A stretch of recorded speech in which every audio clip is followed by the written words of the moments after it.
নতুন ছাতাতে কিনলুম এই দোকানিদের থেকে দোকানিটা মোট থেকে 200 টাকা কর করে নিয়ে নিল 2 বছরের গ্যারান্টি দিয়ে গেছে। এই মাস ছাতা তো 2 মাসও না টিকলে দোকানি খালি এই দিনে আসুক খালি আমার দেখুন না কসমটা কষিন। দাদারা দিদিরা ছাতা নাও ছাতা, ছাতা নাও ছাতা। এটা তো ওই দোকানিটারই আওয়াজ। ছাতাটা নিয়ে যে আজকে লোক ধরি মানে আজকে হাতে নাতে প্রমাণটা দেওয়া হবে ছাতা। और अभी तो रुको। ছাতা। হ্যাঁ কি হয়েছে কি হয়েছে?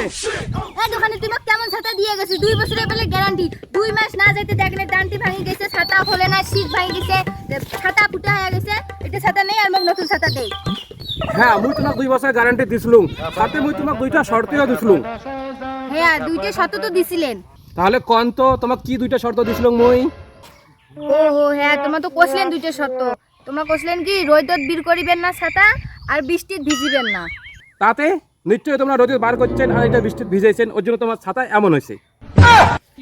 ওহো দাদা মোর ভুল হয়ে গেছে আজকে থেকে আর আমি কোনোদিনও ছাতা রোদত বীর করিনি আর বৃষ্টিতে ভিজেন না। কেমন যে আমার কাস্টমার কোনো শর্ত মনে রাখে না আর ছাতা উনি নয় আর নয়। ছাতা বৃষ্টি ভিজে